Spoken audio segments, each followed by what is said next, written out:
Herkese merhaba, kanalıma hoş geldiniz. Bu videoda size görmüş olduğunuz bu bandanaların yapım aşamalarını anlatacağım. Şimdi başlayalım. Örgümüze sihirli halkayla başlıyoruz.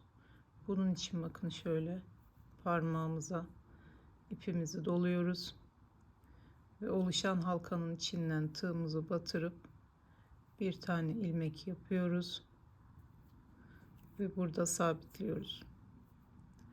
Daha sonra 3 zincir çekiyoruz ve bu halkanın içine 2 tane ikili trabzan yapıyoruz.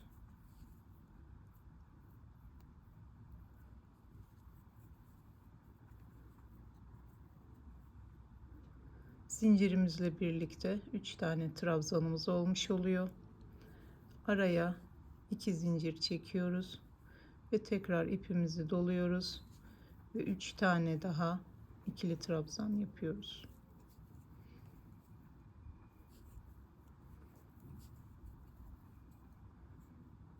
Ve tekrar 2 zincir çekiyoruz ve aynı noktaya 3 tane daha ikili trabzan yapıyoruz.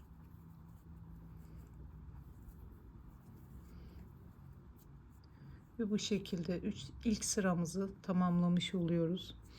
Daha sonra sihirli halkamızı çekiyoruz.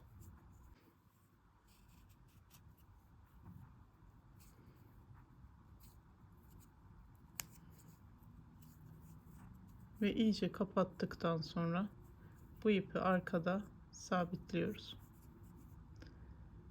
Ve sonra 3 zincir çekiyoruz ve dönüyoruz. İpimizi doluyoruz ve bakın hemen şu zincir boşluğuna yine 3 tane ikili trabzan yapıyoruz. Araya 2 zincir çekiyoruz ve tekrar aynı noktaya 3 tane ikili trabzan yapıyoruz. Araya 5 zincir çekiyoruz ve hemen yanındaki zincir boşluğuna aynı şekilde 3 tane ikili trabzan yapıyoruz.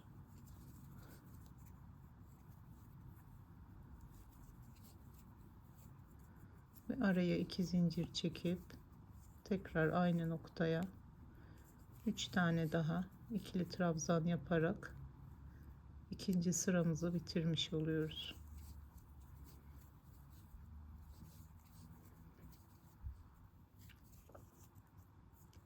Tekrar 3 zincir çekiyoruz ve dönüyoruz. Sıramızı bu şekilde tamamlıyoruz. Bakın yine 3 tane ikili trabzan yapıyoruz. 2 zincir ve tekrar 3 tane ikili trabzan yapıyoruz.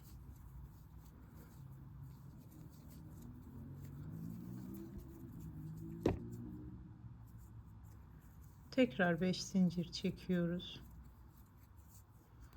ve daha önce çektiğimiz şu 5 zincirin zincir boşluğuna batıyoruz ve burada bir tane sık iğne yapıyoruz.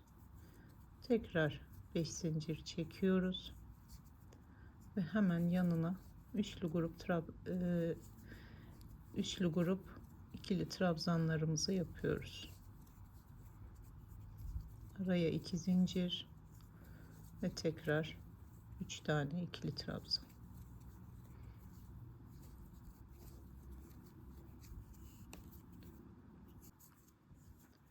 Tekrar 3 zincir çekiyoruz ve dönüyoruz. Aynı işlemi her sırada yapıyoruz. Üçlü grup ikili trabzan, 2 zincir, tekrar üçlü grup ikili trabzan yapıyoruz.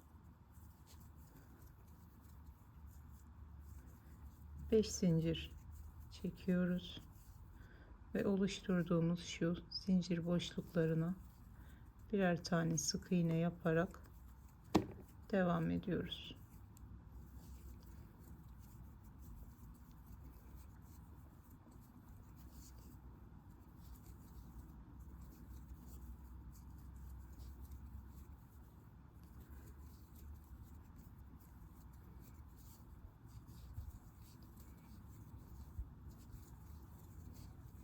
Bakın bu şekilde örgümüzü ilerletiyoruz. Her sırada bir tane arttırarak bandanamızı tamamlıyoruz.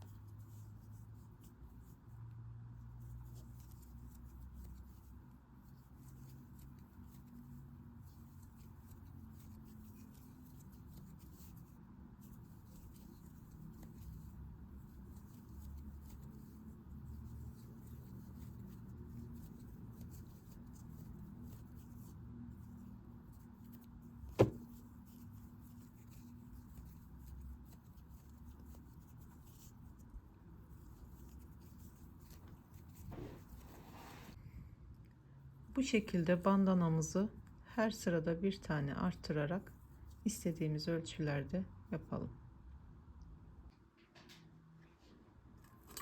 Örgümüzü tamamlamış bulunuyoruz. Bunun hemen ölçülerini vermek istiyorum. Bakın şu başlangıç noktasından yüksekliği yaklaşık 24 santim ve bir ucundan diğer ucuna kadar olan uzunluğu ise yaklaşık 52 santim. Şimdi kenar püsküllerini yapmaya başlayalım. Bu benim verdiğim ölçüler klasik yetişkin kafası için olan ölçülerdir. Siz yine kafanıza tutarak ölçerek kendiniz ölçünüzü ayarlayabilirsiniz. Belki ipiniz daha esnektir ya da daha kalındır. Eliniz geniştir ya da sıkıdır. Ona göre siz ölçünüzü ayarlayabilirsiniz. Şimdi son sırada bitiş noktasına gelince tekrar bir zincir çekiyorum ve dönüyorum. Şu noktaya, şu boşluğa gelip buradan bağlama zinciri yapacağım. Bunun için tekrar ipini kırmak istemedim. Bu şekilde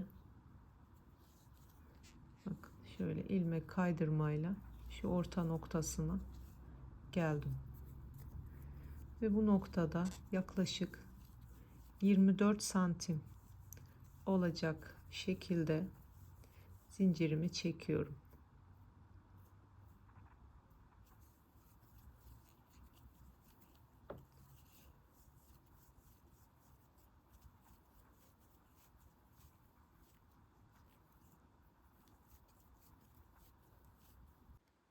Şöyle bakın 24 santime gelecek şekilde zincirimi çektim.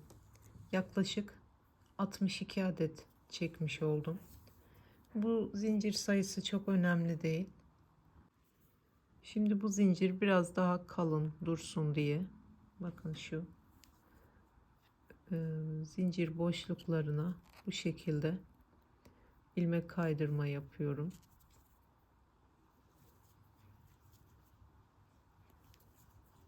Bakın. Şöyle zincirlerin bakın şu şekilde boşluğuna ilmek kaydırma yapıyorum. Hem bağlama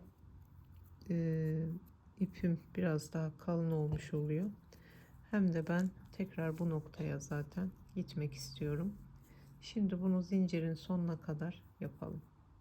Zincirin sonuna geldiğimizde son ilmek kaydırmayı da yapıyoruz ve tekrar bakın şu noktaya gelmemiz lazım. Bunun için de yine ilmek kaydırma yapıyoruz ve şu noktaya geliyoruz. Şimdi bu noktada 5 zincir çekiyoruz ve 5 zinciri tutup 1 2 3 zincir daha çekiyoruz ve tuttuğumuz noktadan batıyoruz ve burada bir sık iğne yapıyoruz. Daha sonra 3 zincir çekiyoruz ve oluşturduğumuz bakın şu 3 zincirlik yuvarlağın içine 3 zincir çekerek tekrar batıyoruz. Tekrar 3 zincir yapıp aynı noktaya tekrar batıyoruz. Aynı şekilde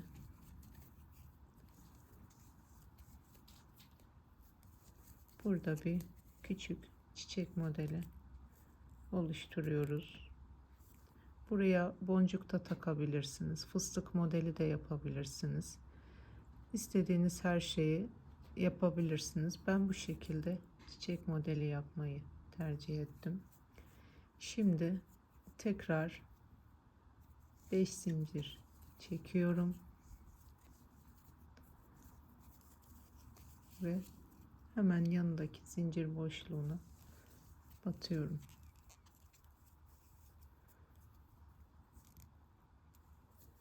Tekrar 5 zincir çekiyorum ve çektiğim zinciri tutuyorum. 3 zincir daha çekiyorum ve burada bir yuvarlak halka oluşturuyorum. Tekrar 3 zincir çekiyorum ve bu halkanın içine batıyorum.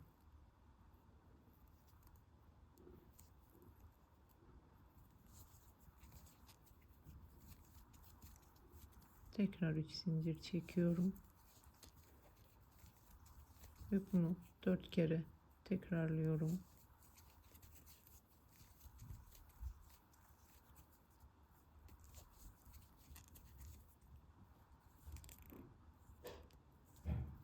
Tekrar 5 zincir çekiyorum ve sıradaki zincir boşluğuna batıyorum.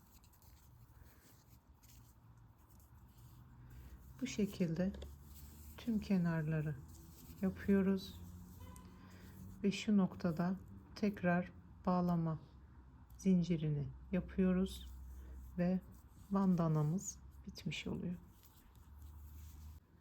Aynı modele bakın farklı püsküller de yapabilirsiniz.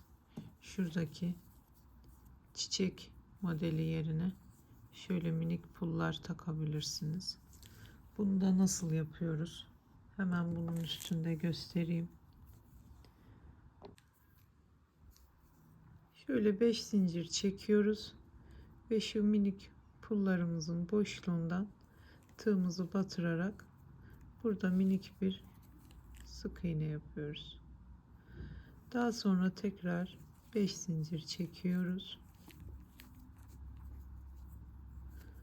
ve örgümüze devam ediyoruz.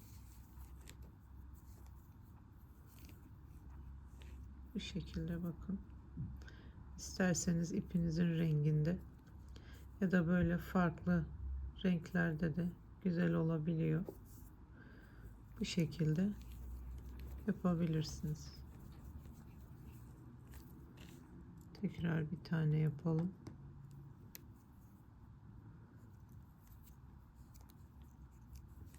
Şurada minik bir sık iğne yapıyoruz ve 5 zincir çekerek tekrar örgümüze devam ediyoruz. Bu şekilde örgümüzün tüm kenarını bitirdikten sonra köşe noktasında tekrar bağlama ipini yapıyoruz ve bandanamız bitmiş oluyor. Bunu çok hafif kızgın bir ütüyle ütülersek, üzerine ıslak bir bez örtüp bezin üstünden ütülersek bandanamız kalıp gibi duracaktır. Bu şekilde farklı renklerde ve şöyle kenarları farklı şekillerde bandanalar yapabilirsiniz. Benim yaptığım yetişkin boy bandana. Siz anne çocuk tasarımı da isterseniz, bakın şu bandananızdan yaklaşık şöyle 3-4 santim daha kısasını yaparak çocuğunuzla birlikte aynı şekilde kullanabileceğiniz bir bandananız olur. İzlediğiniz için teşekkür ederim. Beğenmeyi, yorum yapmayı ve kanalıma abone olmayı unutmayın lütfen.